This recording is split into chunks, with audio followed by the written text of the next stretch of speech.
Hello and welcome to Newsdesk. I'm now joined by Rebekah Moody, who is the Director of Fraud and Identity at LexisNexis, and she's also the author of the latest cybercrime report. Rebekah, thanks for joining us. Thank you very much for having me, Alistair. And congratulations on the fantastic delivery of that report this morning. I mean, so much information in there.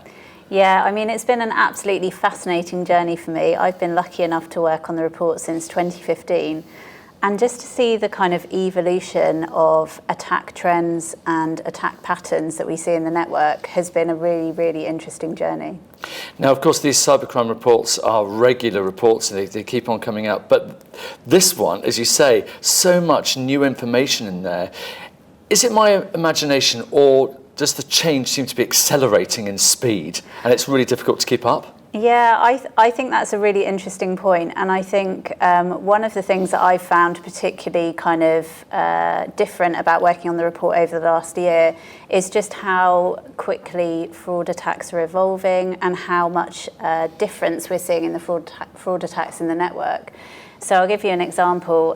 Some of the analysis that we've done over the last year has really been looking into networked attacks in more detail. So actually being able to track a fraudster operating across multiple organisations within our network and understanding what that fraudster is doing at each organisation. And I think for us that's been a kind of really interesting journey, because it's really confirmed to us our suspicions that fraudsters are operating in more kind of highly organised global networks across our entire network. But we're actually able to prove that in the data. So that's been a really interesting point for us. And actually talking about that, we've noticed a common theme throughout the summit this year of the way that the fraudsters are becoming more professional, more organised, even to the stage where they're now farming out skills to even more professional individuals in their specific areas. I think that's really true. So I think we're definitely starting to see this kind of phenomenon of cybercrime as a service. And I think where that particularly plays out is in some of the growth economies in our our global digital economy. So, for example, we see in the EMEA report that we have some growth economies like Poland and the Ukraine appearing on our top 10 attackers list. And that pattern is also played out globally, where we see the likes of Vietnam, for example, Brazil, maybe even India appearing on our top 10 attackers list. And the way that I think that is kind of facilitated is because cybercrime is becoming this kind of cottage industry, if you like. People are having access to kind of tools and kits of kind of information of how to perpetrate attacks. It's allowing that kind of process to be filtered down to kind of smaller growth economies, and it's almost kind of fueling this kind of cottage industry from the grounds up. And it's really interesting you're talking about EMEA there and looking at the picture around the world. And when you look at some of the figures in the report, when we look at it on a global level, it's quite staggering. Yeah, I mean, we're processing more than 100 million transactions daily across the globe, across all of our organisations. So to give you some idea of kind of scope, that's over 8 billion transactions per quarter. And about a third of those transactions come from the EMEA region. So EMEA is a really significant region for us. I think what came out in this report particularly strongly, which is really interesting for the EMEA region, is how high that penetration of mobile transactions are. So globally, we see a penetration of about 60% mobile transactions. Actually, in EMEA, that penetration goes up to 71%. So you can really see how EMEA is kind of leading the field in kind of this consumer shift to transacting on a mobile device. And it's interesting you talk about the consumer shift. We've noticed that you did it, and quite a few of the other speakers have done it today, where they've taken us through a typical customer journey and how that works. And the fact that that journey is so different today than it was just a couple of years ago. Absolutely. And I think that's been one of the really interesting things for me to track as I've worked across the cybercrime report, is looking at that customer journey and understanding where the risks come from. So, for example, we start off with a new account creation, we then move into a login, we then move into payment.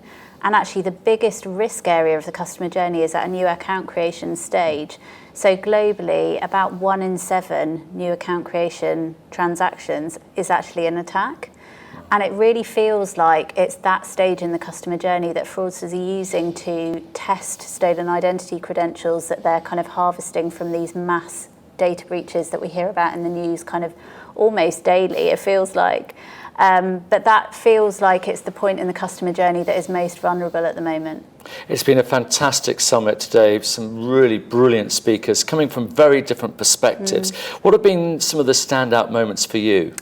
I think for me, the thing that gets me out of bed in the morning and the thing that I love is hearing our customers talk about the power of our network, why they love using the intelligence that's within our network, why they love the kind of the breadth of the data that we have in our network.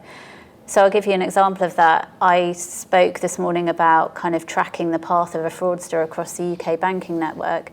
And actually, as we're kind of onboarding UK banks into our consortium functionality, those UK banks are able to share data, share intelligence relating to fraudulent devices, for example, to mule accounts, with trust and context to be able to get a better understanding of the kind of fraud that is hitting their networks. So I think to actually hear the likes of RBS, the likes of Gumtree, talking about that functionality, talking about the power of that kind of global shared intelligence has really been a highlight for me.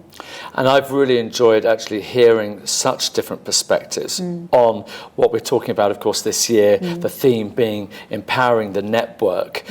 And a lot of that, when it comes down to identity, is this multiple level of collaboration that we're starting to see more of. Yeah, absolutely. And I think the thing is, you know, we're operating this kind of global network of shared intelligence, and likewise the fraudsters are operating this global network of shared intelligence. They're operating exactly the same way that we are. They're operating across global geographies, across organisations, across industries. And actually it's only by using the power of our network that we're able to kind of detect and mitigate those sorts of attacks. Looking towards the future, everyone wants insights, and I'm sure now this one's being published, you're already starting to work probably on the next one.